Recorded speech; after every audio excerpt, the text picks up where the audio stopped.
Over the next few months, the alliance will intensify its efforts to gather equipment along its eastern border, and designate a large number of forces capable of swiftly assisting allies in order to prevent Russia from expanding its war beyond Ukraine. However, NATO faces the challenge of persuading individual countries to contribute various resources, including soldiers, training, improved infrastructure, and notably, expensive weapons, equipment, and ammunition. This poses a risk as some NATO allies may not fulfill their promises to support the alliance's new plans, especially considering concerns about their own ammunition stockpiles and Ukraine's urgent need for additional shells and weapons from its allies. The scale of the endeavor will be significant, with officials suggesting that up to 300,000 NATO forces may be required to effectively implement the new strategy. This will necessitate extensive coordination and persuasion efforts. A senior NATO military official emphasized the need for a substantial increase in troops and readiness to counter a realistic Russia. The initial tier of forces, potentially comprising around 100,000 soldiers capable of mobilizing within 10 days, could be drawn from countries such as Poland, Norway, and the Baltic states, Estonia, Latvia, and Lithuania. It may also involve multinational battle groups already established in the eastern flank. A second tier of troops would provide backup support, ready to deploy within 10 to 30 days from countries like Germany. However, this process presents challenges due to the need for rapid mobilization, requiring a significant number of personnel, equipment, training, and substantial financial resources, even with a month's notice. Some military forces will have to intensify their recruitment efforts, and many allies will need to increase their defense spending. Additionally, there will be a need for the procurement of more weapons, ammunition, and equipment. According to Ben Hodges, former commander of U.S. Army Europe, readiness refers to having all the necessary resources for a unit of a particular size to carry out its assigned mission effectively.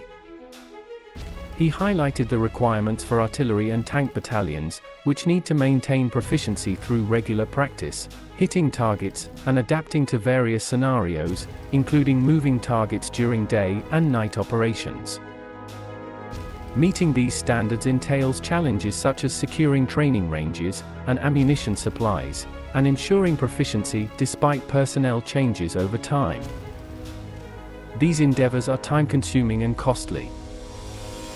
Furthermore, there is the challenge of finding companies capable of producing high-quality ammunition rapidly. Stacy Pettyjohn, director of the defense program at the Center for a New American Security, criticized the tendency to stockpile munitions inexpensively, highlighting its inadequacy. This issue is particularly acute for NATO allies, as many of them often rely on the United States as a safety net. NATO Secretary-General Jens Stoltenberg has acknowledged the Allies' increased efforts in ammunition production in recent months, and the alliance's work on establishing new ammunition stockpile requirements. However, he has also recognized the problem. In early March, he acknowledged, the current rate of consumption compared to the current rate of production of ammunition is not sustainable. Once NATO finalizes its military plans, member countries' capitals will be called upon to provide troops, planes, ships, and tanks for different aspects of the blueprints.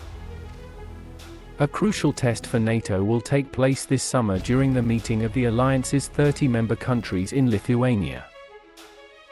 The senior NATO military official, speaking anonymously to discuss sensitive planning, explained that they will seek input from nations based on the findings of the 3 regional plans to determine the necessary resources for executing these plans. The most difficult thing, the official added, is the procurement. Some allies have already acknowledged that meeting NATO's requirements will necessitate significant investments. German Colonel André Wüstner, the head of the Independent Armed Forces Association, emphasized the need for greater speed in terms of resources, personnel, and infrastructure. He stated that the German military is currently fulfilling its assigned missions, but highlighted that their contributions to NATO in the future will be far more substantial. Despite Germany's €100 billion modernization fund for upgrading its military, not a single cent of the allocated money has been spent thus far, according to German Parliamentary Commissioner for the Armed Forces Eva Hogel's recent statement. This underscores the contentious debate surrounding defense investments. In 2014, NATO leaders pledged to strive for spending 2% of their economic output on defense within a decade. During the Vilnius summit in July, leaders will need to decide on a new target. While 2% as a floor currently seems to be the center of gravity in the debate, one senior NATO official cautioned that it may not be sufficient for everyone. Another issue is the distribution of contributions. Officials and experts anticipate that the majority of high-readiness troops will come from European allies. However, this means that European capitals must increase their efforts as the United States addresses the challenges posed by China. The response to these challenges will demonstrate NATO's commitment to matching its aspirations.